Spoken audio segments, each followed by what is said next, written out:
Ya, maka jangan sampai kemudian niat ikhlas kita di dalam melaksanakan ibadah ini tidak diterima oleh Allah Subhanahu wa taala karena ibadah itu menyelisihi sunnah dari baginda Nabi besar Muhammad SAW. Ya, jadi kalau kami kemudian menetapkan ya dan mempunyai sikap bahwa penetapan pelaksanaan Idul Adha itu adalah berbeda ya dengan otoritas ya atau dengan penguasa, itu bukanlah karena kami hanya sekedar ingin berbeda, ya. Kami juga tidak hanya sekedar ingin berbeda dengan organisasi tertentu. Kami juga tidak hanya sekedar ingin sama, katakanlah gitu, dengan organisasi tertentu. Tapi ini semua semata-mata adalah tentang persoalan dalil syar'i dalam pelaksanaan ibadah. Ya, jadi kesimpulan.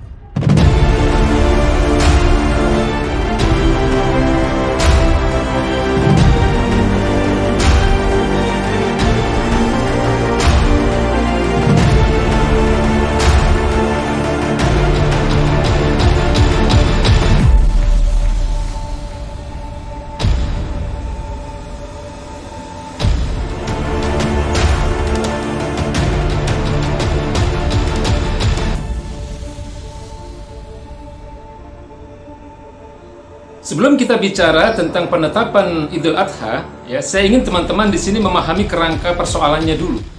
Ya, jadi untuk lebih jelasnya mungkin tolong dilihat video yang sudah kami upload pada tanggal 2 April 2022 tentang penetapan awal Ramadan dan penetapan awal Syawal.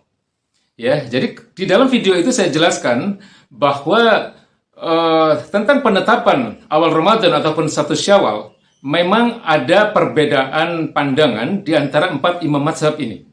Ya, Imam Syafi'i berpandangan bahwa penetapan awal Ramadan ataupun awal Syawal itu adalah berdasarkan ru'yat lokal, yaitu berdasarkan pengamatan secara langsung atas munculnya hilal atau bulan, di mana ru'yatnya seorang muslim ya, itu hanya berlaku untuk kaum muslimin yang berada di dalam radius 1 matlak. Ya, 1 matlak itu kurang lebih 133 km. Jadi berdasarkan pendapat Imam Syafi'i, penetapan 1 Ramadan ataupun 1 Syawal itu adalah didasarkan atas ru'yatnya seorang muslim, dan itu hanya mengikat kepada kaum muslimin yang berada di dalam radius 1 matlak atau 133 km. Ya, dan tidak mengikat untuk kaum muslimin yang berada di luar radius itu. Sementara ketiga imam mazhab yang lain, yaitu Imam Hanafi, Imam Maliki, dan Imam Hambali, mereka berpendapat bahwa dalam penetapan 1 Ramadan ataupun 1 Syawal, ini adalah berlandaskan ru'yat global. Ya, jadi ru'yat global itu adalah pengamatan hilal atau pengamatan bulan secara langsung, ya, di mana ru'yatnya seorang muslim itu adalah mengikat seluruh kaum muslimin yang ada di seluruh dunia. Ya, di mana inilah pendapat yang kami adopsi, yaitu pendapat Imam Hanafi, Imam Maliki, dan Imam Hambali yang berpandangan bahwa penetapan 1 Ramadan ataupun 1 Syawal haruslah berdasarkan ru'yat global. Jadi memang ada perbedaan pandangan di antara 4 imam mazhab ini tentang penetapan Ramadan atau penetapan 1 Syawal. Ya, di mana ketiga imam mazhab, yaitu Imam Hanafi, Imam Maliki, dan Imam Hambali, mereka berpandangan tentang wajibnya umat Islam ini menerapkan awal bulan itu berdasarkan ru'yat global. Ya, sementara Imam Syafi'i, beliau berpandangan tentang wajibnya umat Islam menerapkan penetapan 1 Ramadan ini berdasarkan ru'yat lokal, di mana ru'yat lokal yang beliau sampaikan adalah ru'yat lokal berdasarkan konsep matlak, ya, di mana satu ru'yatnya seseorang kaum muslimin itu hanya mengikat kepada mereka yang berada di radius 1 matlak atau 133 km. Ya, jadi ini kita maklumi bahwa ada perbedaan di situ. Ya, kalau di dalam penetapan Idul Fitri, ya, dalam sejarahnya umat Islam memang pernah berbeda pendapat tentang penetapan 1 Syawal itu, tapi tidak demikian halnya dengan penetapan Idul Adha. Ya, di mana sejak masa kenabian kemudian masa-masa Khulafaur Rasyidin, masa-masa kekhilafahan Bani Umayyah, masa-masa kekhilafahan Bani Abbasiyah, dan masa-masa kekhilafahan Bani Utsmaniyah, umat Islam tidak pernah berbeda pandangan. Ya, karena keempat imam mazhab, mereka semua mempunyai pandangan yang sama tentang penetapan Idul Adha, yaitu mereka mengamalkan apa yang disebut dengan ru'yat lokal, dan ru'yat lokal itu adalah berdasarkan pengamatan hilal yang dilakukan oleh penduduk Mekah. Ya, dalam hal ini adalah ru'yatnya penyelenggara haji, yang lebih tegasnya lagi adalah ru'yatnya otoritas Saudi hari ini. Ya, itulah yang sejak dulu diterapkan oleh keempat imam mazhab dan seluruh umat Islam sejak masa kenabian hingga berakhirnya masa-masa kekhilafahan. Lalu kalau hari ini penetapan Idul Adha itu berdasarkan ru'yat yang didasarkan atas batas-batas wilayah negara bangsa, inilah yang sebenarnya kembali saya katakan tidak ada dalilnya. Jadi dalil bahwa penetapan Idul Adha itu adalah harus berdasarkan ru'yatnya penduduk Mekah, ya, ini dilandaskan atas hadis yang diriwayatkan oleh Husain ibnu Al-Haris Al-Jadali radhiyallahu an, ya, sahabat Nabi yang mulia, di mana beliau mengatakan, ya, bahwa wali Mekah, ya, atau pemimpin kota Mekah, ya, atau Amir Mekah pada saat itu pernah berkhutbah dan berkata bahwa dia diperintahkan oleh baginda Nabi besar Muhammad SAW untuk melaksanakan ibadah haji berdasarkan ru'yat mereka. Ya, lalu kemudian dikatakan oleh wali Mekah itu, ya, jika kami tidak berhasil melaksanakan ru'yat itu, sementara ada dua saksi adil yang berhasil meru'yat, maka manasik haji haruslah dilandaskan atas ru'yat dari kedua orang tersebut. Jadi ini hadis sahih, ya, ini hadis sahih yang mutasil, ya, yang sanadnya bersambung, yang ada di dalam kitab-kitab hadis, ya, diantaranya adalah dalam kitab hadis yang diriwayatkan oleh Abu Dawud, kemudian Ad-Daruqutni, dan beberapa kitab hadis yang lain.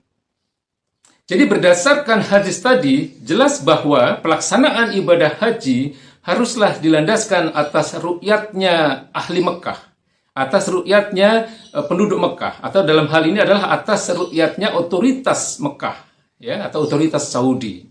Di samping itu baginda Nabi besar Muhammad SAW juga memerintahkan bahwa seluruh pelaksanaan rangkaian ibadah haji seperti wukuf di Arafah, kemudian tawaf ifadah, kemudian bermalam di Muzdalifah, pelemparan jumroh, semuanya haruslah dilandaskan atas ru'yatnya penduduk Mekah. Ya, bukan penduduk Madinah, bukan penduduk Riyadh, apalagi ru'yatnya penduduk negeri-negeri selain itu. Ya, jadi ini jelas menunjukkan bahwa hadis ini adalah hadis yang sahih dan mutasil, ya, yang memerintahkan kepada wali Mekah pada saat itu agar penyelenggaraan ibadah haji itu adalah dilandaskan atas ru'yatnya ahli Mekah, ya, atau Amir Mekah atau wali Mekah. Jadi bayangkan, ya, atas perbedaan ini maka nanti akan terjadi di mana jamaah haji sudah bertakbir, ya, jamaah haji sedang melaksanakan Idul Adha, sementara umat Islam di sini justru akan melaksanakan puasa yang mereka sebut dengan puasa Arafah. Sementara jamaah haji sedang tidak melaksanakan wukuf di Arafah. Ya, kita tahu kok bahwa di dalam persoalan ibadah, ya, dalam persoalan fikih ibadah itu memang meniscayakan adanya perbedaan-perbedaan pendapat. Ya, tapi sulit bagi kami untuk menerima pendapat tentang persoalan ibadah ini yang tidak dilandaskan atas dalil-dalil yang syar'i. Ya, minimal ketika kita memutuskan untuk bersikap tentang adanya perbedaan pendapat ini, ada mazhab yang kita ikuti. Ya, tapi khusus di dalam persoalan penetapan Idul Adha ini, empat imam mazhab itu tidak berbeda pendapat. Ya, semuanya menyatakan bahwa pelaksanaan manasik haji, pelaksanaan seluruh rangkaian ibadah haji haruslah berlandaskan atas ru'yatnya penduduk Mekah. Ya. Jadi sesungguhnya tidak ada masalah ketika kaum muslimin berbeda dalam persoalan pelaksanaan tata cara ibadah, ya, selama masing-masing berlandaskan dalil-dalil yang syar'i, ya, dan selama itu adalah dalam hal-hal yang bersifat furu', ya, bersifat cabang, ya, bersifat ikhtilafiyah, di mana memang kita boleh berbeda di situ. Tapi yang tidak boleh adalah pelaksanaan tata cara ibadah yang tidak dilandaskan atas dalil-dalil syar'i. Ini yang sebaiknya kita hindari. Ya, maka jangan sampai kemudian niat ikhlas kita di dalam melaksanakan ibadah ini tidak diterima oleh Allah Subhanahu wa taala karena ibadah itu menyelisihi sunnah dari baginda Nabi besar Muhammad SAW. Ya, jadi kalau kami kemudian menetapkan ya dan mempunyai sikap bahwa penetapan pelaksanaan Idul Adha itu adalah berbeda ya dengan otoritas ya atau dengan penguasa, itu bukanlah karena kami hanya sekedar ingin berbeda, ya. Kami juga tidak hanya sekedar ingin berbeda dengan organisasi tertentu. Kami juga tidak hanya sekedar ingin sama, katakanlah gitu, dengan organisasi tertentu. Tapi ini semua semata-mata adalah tentang persoalan dalil syar'i dalam pelaksanaan ibadah. Ya, jadi kesimpulannya adalah bahwa kalau di dalam penetapan Idul Fitri ya atau penetapan 1 Ramadan dan 1 Syawal memang dimungkinkan adanya perbedaan pendapat ya di kalangan para ulama karena memang di dalam keempat imam mazhab itu pun mereka ada perbedaan pandangan di mana Imam Syafi'i berpendapat bahwa penetapan 1 Syawal itu adalah berdasarkan ru'yat lokal yang berdasarkan konsep matlak tadi ya, sementara ketiga imam mazhab yang lain yaitu Imam Hanafi, Imam Maliki dan Imam Hambali, mereka melakukan penetapan 1 Syawal itu adalah berlandaskan ru'yat global, tapi hal ini berbeda dengan penetapan Idul Adha, di mana dalam hal pelaksanaan Idul Adha ini keempat imam mazhab tidak berbeda pendapat. Semua menyatakan bahwa pelaksanaan ibadah haji, pelaksanaan seluruh rangkaian ibadah haji, dan penetapan waktu Idul Adha itu haruslah berdasarkan ru'yatnya Ahlul Mekah, ya, atau ru'yatnya otoritas Mekah. Ya, jadi sekali lagi selayaknya kita melaksanakan puasa Arafah adalah ketika jamaah haji sedang melaksanakan wukuf di Arafah. Dan selayaknya pula kita melaksanakan sholat Idul Adha dan melaksanakan penyembelihan kurban adalah ketika jamaah haji sedang merayakan Idul Adha dan mereka juga sedang menyembelih kurban. Ya, jadi inilah yang beberapa kali kami sampaikan betapa pentingnya kehadiran seorang Amirul Mukminin, ya, kehadiran seorang yang bertugas untuk menggantikan tugas-tugas kenabian dalam rangka mempersatukan kaum muslimin, dalam rangka melaksanakan penerapan seluruh syariat Islam, dan juga dalam rangka mengemban dakwah Islam ini ke seluruh dunia. Ya, dialah seorang khalifah yang dikatakan oleh Imam An-Nawawi sebagai kewajiban yang berdasarkan syariat, bukan berdasarkan akal. Dan Imam Al-Mawardi mengatakan bahwa kehadiran seorang khalifah itu adalah mau'udatun li khilafatin nubuwah. Ya, keberadaannya adalah dalam rangka menggantikan tugas-tugas kenabian.